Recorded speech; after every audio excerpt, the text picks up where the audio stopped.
warahmatullahi wabarakatuh. Selamat datang kepada mahasiswa Program Studi D3 Transportasi Universitas Negeri Jakarta pada mata kuliah Pengantar Manajemen pertemuan keempat. Kali ini kita akan bahas tentang organisasi dan pengorganisasian bersama saya Ibu Siti Sahara. Untuk tujuan mata kuliah kita adalah sebagai berikut. Yang pertama, diharapkan kalian selaku mahasiswa mampu memahami pengertian organisasi, pengertian pengorganisasian, proses pengorganisasian, fungsi pengorganisasian, prinsip-prinsip pengorganisasian, dan unsur-unsur struktur organisasi. Adapun referensi yang akan digunakan adalah sebagai berikut. Selain itu juga, kalian bisa cari referensi melalui jurnal maupun artikel ilmiah yang berkaitan dengan mata kuliah kita Pengantar Manajemen. Kita masuk kepada pembahasan kita yang pertama, yaitu definisi organisasi. Pada manajemen tidak lepas dari organisasi dan pengorganisasian, di mana dalam melaksanakan dan mengaplikasikan target organisasi ataupun perusahaan membutuhkan banyak orang yang ikut terlibat di dalamnya. Orang-orang yang terlibat di dalamnya yang dinamakanlah organisasi, dan bagaimana mendesain organisasi tersebut merupakan pengorganisasian. Konsep organisasi mempunyai dua pengertian umum, di mana yang pertama memandang organisasi sebagai kata benda atau alat yang menandakan suatu lembaga atau kelompok fungsi fungsional, seperti perusahaan, perkumpulan, maupun perwakilan yang bekerja sama secara terstruktur untuk mencapai tujuan tertentu. Pengertian kedua memandang organisasi sebagai kata kerja yang menunjukkan proses pada rangkaian aktivitas yang harus dilakukan secara sistematis berkenaan dengan proses sebagai suatu cara di mana kegiatan-kegiatan perusahaan atau organisasi dialokasikan dan ditugaskan ke para anggotanya agar tujuan organisasi dapat tercapai dengan efektif dan efisien. Menurut J. William Scholzes, organisasi merupakan penggabungan dari orang-orang ataupun benda-benda, alat-alat, perlengkapan, ruang kerja, dan segala sesuatu yang bertalian dengannya, yang dihimpun dalam hubungan yang teratur dan efektif untuk mencapai tujuan yang diinginkan. Sedangkan menurut John Price Jones, organisasi dilukiskan sebagai suatu sistem di mana struktur dan peralatan yang tersusun dari orang-orang ataupun benda-benda dengan nama suatu usaha berencana yang teratur dan dijalankan. Berdasarkan Luther Gulick, organisasi adalah alat di mana saling berhubungan antara satu satuan kerja yang memberikan kepada orang-orang di tempat dalam struktur wewenang sehingga pekerjaan dapat dikoordinasi oleh para atasan kepada para bawahan yang menjangkau dari puncak sampai ke bawahan ke seluruh badan usaha. Sedangkan menurut Ernest Dell, organisasi adalah suatu proses perencanaan yang berkaitan dalam hal menyusun, mengembangkan, dan memelihara suatu struktur ataupun pola hubungan-hubungan kerja dari orang-orang dalam suatu badan usaha. Sedangkan menurut Louis A. Allen merumuskan bahwa organisasi sebagai suatu proses menetapkan dan mengelompokkan pekerjaan yang akan dilakukan, merumuskan serta melempahkan tanggung jawab dan wewenang, serta menyusun hubungan-hubungan dengan maksud untuk memungkinkan orang-orang dapat bekerja sama secara efektif dalam mencapai tujuan usaha. Kita lihat di bagian berikut ini.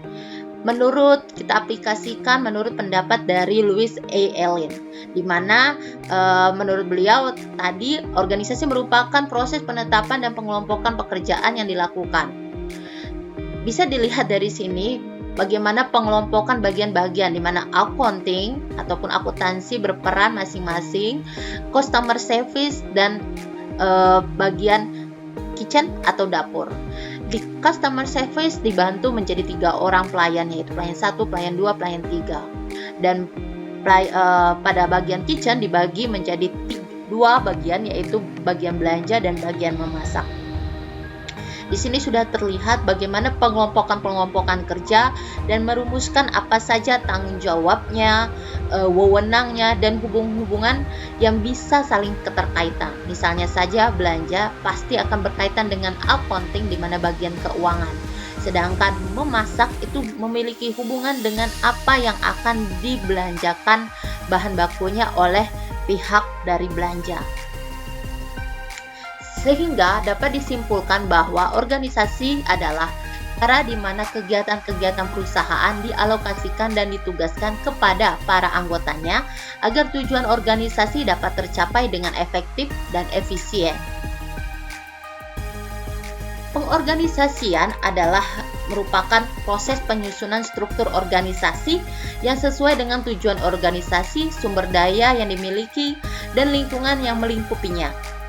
Menurut Melayu SPH Sibuan, pengorganisasian adalah suatu proses penentuan, pengelompokan, dan pengaturan bermacam-macam aktivitas yang diperlukan untuk mencapai tujuan, serta menempatkan orang-orang pada setiap aktivitas, menyediakan alat-alat yang diperlukan, menetapkan wewenang secara relatif, didelegasikan kepada seluruh individu yang akan melakukan aktivitas-aktivitas tersebut.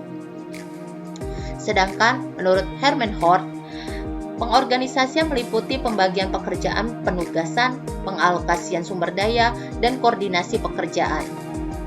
Menurut Stoner dan Walker, pengorganisasian merupakan suatu proses di mana aktivitas kerja disusun dan dialihkan kepada sumber tenaga untuk mencapai tujuan organisasi. Lalu menurut S.C. Serto, pengorganisasian adalah menentukan aktivitas yang akan dilakukan oleh sumber daya manusia dalam organisasi dan bagaimana SDM tersebut dapat diselaraskan dan digabungkan dengan cara yang baik untuk mencapai tujuan organisasi. Bisa dilihat pada bagian tadi, di mana setiap bagian ataupun setiap subbagian memiliki tugas-tugas masing-masing. Bagian accounting dia mengatur keuangan secara keseluruhan dan apa saja yang diperlukan pada bagian-bagian lainnya. Sedangkan pada bagian customer service dia bertugas sebagai bagaimana melayani para pelanggan ataupun customer. Sedangkan bagian kitchen bertugas sebagai menentukan varietas masakan, varietas rasa ataupun keperluan-keperluan dapur lainnya. Di sini bisa terlihat bahwa tugas-tugas sudah diselaraskan antara satu dengan yang lainnya dan digabungkan secara efektif dan efisien untuk mencapai tujuan organisasi, yaitu dapat memenuhi kebutuhan para pelanggan. Sehingga bisa disimpulkan pengorganisasian merupakan struktur penyusunan struktur yang sesuai dengan tujuan organisasi, sumber daya yang dimiliki, dan lingkungan yang melingkupinya. Pada intinya, pengorganisasian adalah untuk menunjukkan hal-hal yang pertama, cara manajemen dalam merancang struktur formal untuk penggunaan yang efektif dan efisien terhadap sumber daya yang dimilikinya. Yang kedua adalah pengelompokan, bagaimana organisasi mengelompokkan kegiatan-kegiatannya diikuti dengan penugasan seorang manajer yang diberikan wewenang untuk mengawasi anggota-anggota kelompok tersebut, baik dalam hubungan komunikasi maupun hubungan pelaporan. Yang ketiga adalah hubungan-hubungan di mana antara fungsi jabatan, tugas, antara para karyawan dengan atasan untuk memastikan terjadinya koordinasi yang efektif. Dan yang keempat adalah menggambarkan pembagian tugas di mana para manajer membagikan tugas lebih lanjut, tugas-tugas sesuai dengan departemennya mereka masing-masing dan mendelegasikan wewenang yang diperlukan untuk mengerjakan tugas tersebut. Proses pengorganisasian ada 5 tahap. Yang tahap pertama adalah merinci seluruh pekerjaan atau refleksi, di mana seluruh pekerjaan harus dirinci sesuai untuk mencapai tujuan organisasi itu sendiri. Yang kedua adalah pembagian pekerjaan, di mana pada tahap ini menyederhanakan tugas yang kompleks menjadi komponen-komponen spesifik di mana setiap orang ditempatkan ataupun ditugaskan sehingga setiap orang tersebut mampu bertanggung jawab untuk menjalankan aktivitas-aktivitas tertentu. Seringkali dirujuk dalam pembagian tugas, misalnya saja dalam pembagian tugas bisnis perhotelan, pembagiannya akan berdasarkan pembagian bagian resepsionis, bagian pelayanan, bagian dapur, ataupun lainnya. Lalu pada bagian departemen, pengelompokan pekerjaan atau departemenisasi, di mana di sini pengelompokan atau menamakan bagian tersebut berdasarkan kriteria tertentu. Contohnya saja dalam bisnis perhotelan tadi, di mana pembagian pekerjaannya adalah kitchen, roof, ataupun resepsionis. Dan yang keempat adalah menentukan hubungan antar bagian. Di sini merupakan penyusunan tingkatan relasi hubungan antara departemen, baik secara vertikal maupun horizontal, dalam artian menetapkan siapa yang memberikan laporan kepada siapa organisasi tersebut. Setelah pekerjaan dibagi-bagi, departemen dibentuk dalam rentang kendali sehingga kita dapat menentukan rantai hierarkinya ataupun rantai komandonya. Puncak hierarki organisasi tersebut di mana adalah tempat manajer senior yang bertanggung jawab atas kegiatan seluruh organisasi. Yang kelima adalah mengintegrasikan seluruh aktivitas atau koordinasi. Dalam proses ini, seluruh kegiatan ataupun aktivitas dalam departemen menjadi satu kesatuan dan memonitor keefektivitas integritas dalam kegiatan tersebut. Mengembangkan suatu mekanisme dalam mengkoordinasikan para pekerjaan menjadi satu kesatuan yang terpadu dan harmonis. Mekanisme organisasi ini dapat membuat para anggotanya menjadi lebih fokus pada tujuan organisasi dan dapat mengurangi ketidakefisien ataupun konflik yang tidak perlu. Bisa dilihat di sini bagaimana contoh dari langkah-langkah fungsi organisasi. Pertama adalah penjabaran pekerjaan sesuai dengan tujuannya masing-masing. Yang kedua adalah pembagian pekerjaan, di mana di sini sudah dibagi-bagi. Yang ketiga adalah mengelompokkan sebagai departemen. Ada 3 departemen di sini, bagian accounting, customer service, dan kitchen. Dan yang keempat adalah menentukan hierarkinya. Misalnya saja dari pelayan 1, hierarki ke atas yang pertama adalah manajer pada customer service dan yang terakhir adalah kepala restorannya. Dan yang kelima adalah koordinasi, di mana dari gambar ini bisa terlihat kepada siapa diintegrasikan koordinasi masing-masing per departemen. Selanjutnya fungsi organisasi. Yang pertama adalah appropriateness, di mana organisasi harus dapat mempermudah proses dalam pencapaian tujuan. Yang kedua adalah efisiensi, di mana organisasi harus dapat mempermudah dalam pemecahan masalah dalam suatu organisasi. Dan yang keempat adalah efektivis, di mana organisasi harus dapat mewadahi proses usaha ataupun manajemen dalam mencapai keberhasilan.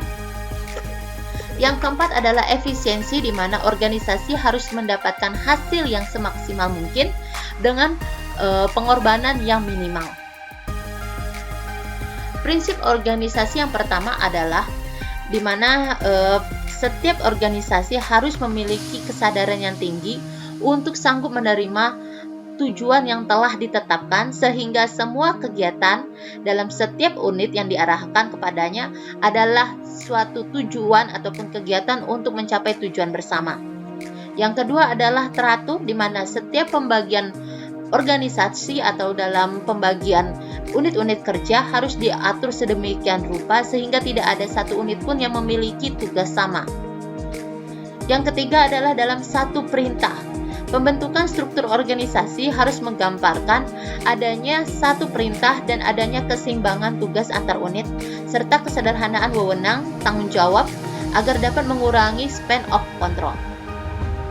Yang keempat adalah kesederhanaan, di mana struktur organisasi harus dibuat sederhana mungkin agar jalur kerja dan jalur hubungan kerja jelas dan tidak terlalu banyak orang yang terlibat di dalamnya, terutama dalam bidang tanggung jawab. Keterlibatan orang yang terlalu banyak akan dapat menghambat pekerjaan dan merupakan suatu kemubaziran dalam suatu organisasi.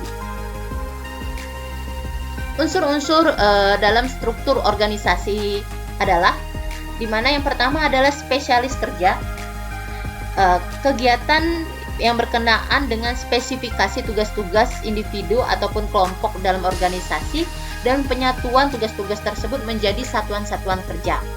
Bisa dilihat di gambar yang tadi ya, diagram. Yang kedua adalah standarisasi, di mana pada kegiatan ini, pada unsur berikut ini adalah prosedur-prosedur yang digunakan organisasi untuk menjamin terlaksananya kegiatan tersebut seperti yang direncanakan. Dan yang ketiga adalah koordinasi, di mana menunjukkan prosedur-prosedur yang terintegrasi sesuai dengan fungsi-fungsi satuan dalam organisasi tersebut.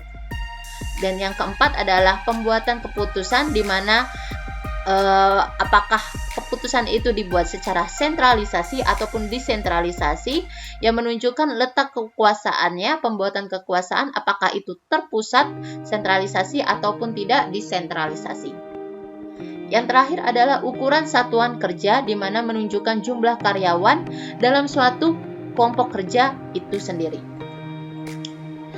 Sekian pertemuan kita kali ini, sampai jumpa di pertemuan berikutnya. Lakukan yang terbaik di semua kesempatan yang kamu miliki. Semangat terus belajarnya, sampai jumpa di pertemuan berikutnya. Assalamualaikum warahmatullahi wabarakatuh.